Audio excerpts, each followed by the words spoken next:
రాజ్యసభ సభ్యుడిగా తనకు అవకాశం కల్పించిన కాంగ్రెస్ అధినేత్రి సోనియా గాంధీ, రాహుల్ గాంధీ, ముఖ్యమంత్రి రేవంత్ రెడ్డికి ఎప్పటికీ రుణపడి ఉంటానని అనిల్ కుమార్ యాదవ్ అన్నారు. గత 20 ఏళ్లుగా కాంగ్రెస్ పార్టీలో కష్టపడి పనిచేస్తున్న తనకు కాంగ్రెస్ అధిష్టానం ఈ అవకాశం కల్పించడం అదృష్టంగా భావిస్తానంటున్న అనిల్ కుమార్ యాదవ్తో మా ప్రతినిధి Srinivas face to face.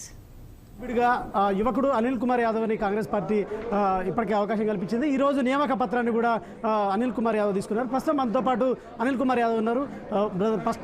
First ముందుగా మీ కంగ్రాచులేషన్స్.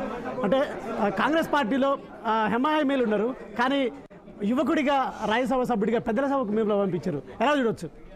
అంటే ఇది చాలా ఆనందమైన విషయం. ఎందుకంటే నాలాంటి లక్షల మంది కార్యకర్తలు ఈరోజు కాంగ్రెస్ పార్టీకి పనిచేస్తున్నారు. ఒక మార్పు తీసుకురావాలి, యువకులకు కూడా పెద్దల సభలో అవకాశం ఇవ్వాలని ఒక నాయకత్వం ఈరోజు నాలాంటి ఒక యువకునికి అవకాశం ఇచ్చినందుకు నేను అధిష్టానానికి ధన్యవాదాలు తెలియజేస్తున్నాను. సీనియర్లు పోటీ పడ్డారు, సీనియర్ నేతలు, అదేవిధంగా మాజీ ఎమ్మెల్యేలు, ఎంపీలు, ఇటు ఏఐసీసీ అంటే ఏఐసీసీ ఇక్కడి నుంచి ప్రాతినిధ్యం సీనియర్ నేతలు కూడా పోటీ పడ్డారు. కానీ యువకుడిగా మీకే ఇవ్వడానికి కారణం ఏంటి? అధిష్టానం ఎందుకంటే అనిల్ కుమార్ యాదవ్ గత 20 సంవత్సరాల నుంచి కాంగ్రెస్ పార్టీకి గట్టిగా పనిచేస్తున్నాడు. ఎన్ఎస్ఏ యూత్ కాంగ్రెస్లో గట్టిగా పనిచేస్తున్నాడు. అదేవిధంగా బీసీ సామాజిక వర్గం చెందిన నాయకుడు.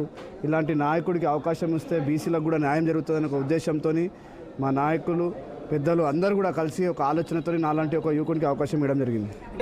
సికింద్రాబాద్ పార్లమెంట్ నుండి కూడా మీరు టికెట్ ఆశించారు, కానీ రాజ్యసభ సభ్యుడిగా మీకు అవకాశం ఇచ్చింది. ఎట్లా అనిపిస్తుంది మీకు? అంటే నేను ఇది ఒక చరిత్ర అండి. ఎందుకంటే నాలాంటి ఒక బీసీ బిడ్డకు ఇంత పెద్ద సభలో పెద్దలు డైరెక్ట్ మేడం కాళ్ళ కాడికి నన్ను పంపించిండ్రు అందరు ఆశీస్సులతోని. ఇక నా జీవితంలో దీనికన్నా పెద్ద అవకాశం ఎప్పుడు రాదనుకుంటున్నా. ఇది వచ్చినందుకు తెలంగాణకు మంచి పేరు తెచ్చే విధంగా నేను కష్టపడడానికి ప్రయత్నం చేస్తాను. రాజ్యసభ సభ్యుడిగా ఎలా ఉండబోతుంది మీ పాత్ర?